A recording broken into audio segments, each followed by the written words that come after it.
Le Brésil, souvent vu comme le pays du football, derrière ce titre que l'on donne, se cache un pays aux plusieurs facettes. Le Brésil qui entreprend avec Sao Paulo, un pays aux allures de paradis réel, avec les plusieurs magnifiques paysages principalement composés de plages et de jungles à perte de vue. Mais le Brésil, c'est aussi cette face plus sombre du pays, à travers la criminalité que l'on peut comparer à la brutalité d'Oliveira, la déforestation et les inégalités. Afin de faire face à ces différents problèmes, une élection a lieu entre Bolsonaro et Lula. Lula s'est imposé lors du premier tour. Le 30 octobre 2022, le deuxième tour aura lieu. Enfin, le Brésil, c'est surtout le football, avec un pays qui a déjà tout gagné et qui, par le développement du championnat national, arrive à retirer des pépites qui assurent la domination du Brésil dans le football actuellement et pour les prochaines années. Est-ce que le Brésil peut gagner cette Coupe du Monde 2022 ? À suivre. Bonjour à tous, et aujourd'hui je suis très heureux de vous retrouver pour une nouvelle vidéo. On va s'intéresser au Brésil, l'équipe qui arrive avec un statut de favori dans cette Coupe du Monde 2022, et les dernières performances contre le Ghana et la Tunisie ont montré à quel point cette équipe brésilienne était puissante. Bien évidemment, juste avant qu'on rentre dans le vif du sujet, je t'invite à t'abonner, à liker et à commenter si ce n'est pas fait. Également, allez voir dans la playlist de l'avant CDM, il y a plein d'autres pays que j'ai déjà fait. Là, on est au 23e épisode et donc je suis déjà pressé de le faire, donc on va directement commencer. Concernant la qualification pour cette équipe brésilienne, écoutez, franchement, elle a fini première du groupe en Amérique du Sud. On sait à quel point la qualification en Amérique du Sud pour cette Coupe du Monde 2022 est vraiment dure à acquérir. Et au final, les Brésiliens ont fini premier avec 45 points au total.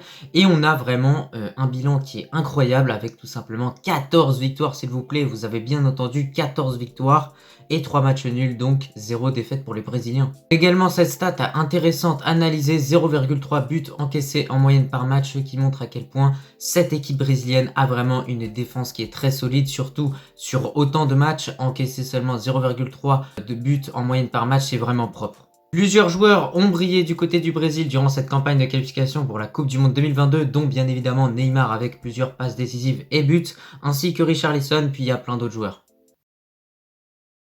On passe à l'effectif, à la composition pour cette équipe brésilienne. Et tout d'abord, première chose à dire sur l'effectif, c'est qu'on a vraiment une équipe d'Avengers. Les choix vont être durs pour Tite déjà sur la liste, mais ensuite sur le 11 qu'il va aligner pour cette Coupe du Monde 2022 au vu de la multitude de joueurs talentueux qui existent dans cette équipe brésilienne. Autre chose que je tiens à dire, c'est que lors du dernier rassemblement du Brésil, je n'ai pas compris la non-sélection de Gabriel Jesus alors qu'il est très bon du côté d'Arsenal.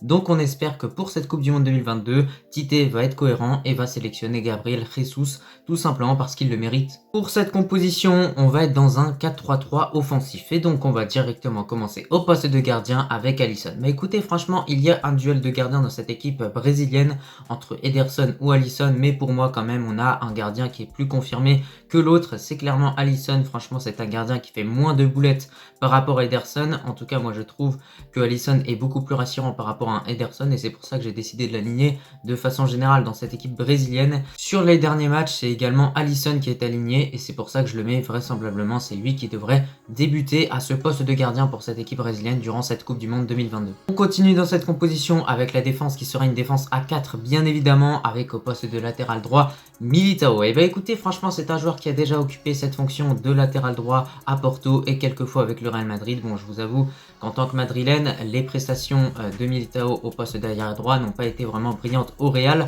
Néanmoins, à Porto, ça a plutôt porté ses fruits parce que c'est grâce à ça qu'il a été ensuite recruté par le Real Madrid. Maintenant, il joue défenseur central mais peut vraiment occuper cette fonction-là avec le Brésil. Il l'a déjà fait contre le Ghana, donc pourquoi pas mettre Militao en défenseur droit. Pour moi, il peut occuper cette fonction et pour moi, il est nécessaire que Militao soit titulaire dans cette équipe brésilienne au vu des prestations incroyables qu'il sort avec le Real Madrid. Il a réalisé une saison 2021-2022 extraordinaire comme le Real. Donc voilà, faut qu'il continue Militao, il a de la qualité vraiment à apporter à cette équipe brésilienne. Et pourquoi je le mets à ce poste d'arrière droit également parce qu'il n'y a pas non plus beaucoup de monde à ce poste-là au Brésil. De l'autre côté, au poste de latéral gauche, c'est également pareil, il n'y a pas énormément de monde dans cette équipe brésilienne et donc j'ai décidé de mettre Alex Telles. Écoutez, joueur évoluant du côté du FC Séville. Franchement, c'est compliqué le début de saison avec Séville, mais ça n'empêche pas qu'on a un joueur vraiment qui a de la qualité, qui a vraiment une très belle patte gauche, qui peut apporter au niveau des centres et qui peut apporter au niveau des débordements offensivement. C'est lui qui est aligné depuis un moment avec cette équipe brésilienne, donc c'est pour ça que j'ai décidé de le mettre. Et pour moi, c'est vraiment une valeur sûre, un petit peu comme Militao. Maintenant, on attaque les défenseurs centraux et là, vous allez voir, il y a vraiment du lourd. Avec tout d'abord, en défenseur central droit, bien évidemment, Marquinhos. Bah écoutez, ça fait plusieurs saisons qu'il performe toujours avec le PSG, il faut qu'il continue. C'est la même chose avec le Brésil, c'est une valeur sûre, comme Alex Telles, comme Militao, mais lui, franchement, a beaucoup d'expérience. Il a disputé plusieurs Coupes du Monde, donc bien évidemment que je le mets en titulaire, c'est une évidence. Pour accompagner Marquinhos, bien évidemment, j'ai décidé d'aligner Thiago Silva. Bah écoutez, Thiago Silva, il continue de performer en club avec Chelsea, donc franchement, c'est cool pour lui. Il continue vraiment d'avoir un bon niveau malgré l'âge qu'il commence à prendre. Et donc, pour moi, vraiment, cette charnière Marquinhos-Thiago Silva forme vraiment une des forces pour cette équipe brésilienne, étant donné qu'on l'a vu précédemment durant cette campagne de qualification pour la Coupe du Monde 2022, cette équipe brésilienne a encaissé peu de buts. On continue dans cette composition avec au poste de milieu central Casemiro. Bah écoutez, c'est une valeur sûre comme Marquinhos, comme Thiago Silva, et etc. Franchement, c'est un joueur qui va être vraiment important dans les récupérations et également dans les passes. Maintenant, son transfert de Manchester United, je le valide pas du tout en tant que Madrilène. Pour moi, il aurait dû rester au club parce que là-bas, il avait une place de titulaire. Maintenant, il est allé à Manchester United où il joue beaucoup moins et surtout, il n'est pas vraiment satisfait de sa situation. Maintenant, ça n'empêche pas qu'avec le Brésil, il continue d'être titulaire et qu'il pourra apporter énormément à cette équipe du Brésil, notamment avec ses tacles, avec son agressivité et sa grinta. Pour accompagner Casemiro dans ce milieu de terrain, j'ai décidé de mettre Lucas Paqueta et c'est pour ça qu'à ce moment-là, on peut nommer ce milieu de terrain destruction-création parce que d'un côté, nous avons la destruction d'occasion qui est provoquée par Casemiro et de l'autre côté, la créativité de Paqueta qui est un joueur qui est vraiment très bon, qui est bon en dribble, qui est bon en passe également et qui surtout crée des occasions pour une équipe et qui apporte énormément de valeur ajoutée à une équipe. Donc c'est pour ça que je trouve que ça va vraiment être intéressant ce mélange-là. Maintenant, Paqueta devra bien évidemment défendre comme Casemiro. Juste devant Casemiro et Paqueta, on va mettre Neymar. C'est une évidence dans cette équipe, c'est la star tout simplement de cette équipe brésilienne depuis plusieurs années. Il est vraiment au top avec cette équipe du Brésil. Et ben écoutez, c'est pareil avec le PSG parce que pour cette saison 2022-2023, je trouve qu'il est plutôt vraiment en forme avec beaucoup de buts et de passes décisives.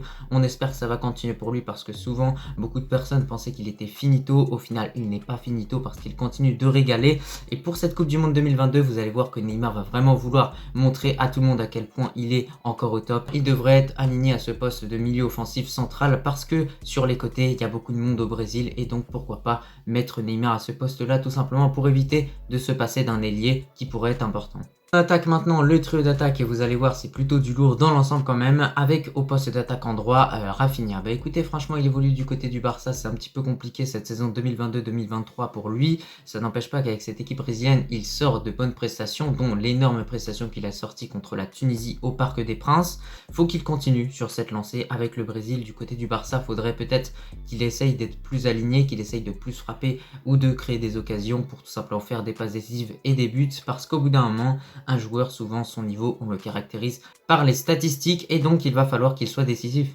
De l'autre côté, au poste d'attaquant gauche, un joueur que j'apprécie beaucoup en tant que madrilène, je pense que vous l'avez deviné, on va aligner tout simplement Vinicius. Franchement, il réalise un très bon début de saison avec le Real. On espère que ça va continuer pour lui jusqu'à cette Coupe du Monde 2022 pour tout simplement qu'il soit titulaire avec cette équipe brésilienne. Alors bien évidemment, on n'est pas sûr qu'il sera titulaire pour cette Coupe du Monde 2022, mais au vu des performances qu'il propose avec le Real Madrid, il y a vraiment de grandes chances qu'il soit aligné en tant que titulaire dans cette équipe brésilienne. On ne peut pas se passer d'un joueur aussi talentueux que Vinicius, même si quand même sur le banc, il y a des joueurs très talentueux au Brésil. J'ai mis Vinicius à ce poste d'attaquant gauche et bien évidemment pour cela que Neymar est aligné en milieu offensif pour tout simplement pas se priver de la qualité que Vinicius peut apporter au Brésil. Enfin, on finit dans ce trio d'attaque au poste de buteur avec Richarlison. Bah écoutez, si c'était à moi de faire cette composition et pas de la faire en fonction des choix du coach, je mettrais Gabriel Jesus tout simplement parce que statistiquement, Jesus est vraiment meilleur par rapport à Richarlison. Maintenant, on a Richarlison qui est moins bon en club mais qui est bon en sélection. Donc visiblement, ce serait lui qui serait aligné pour cette Coupe du Monde 2022.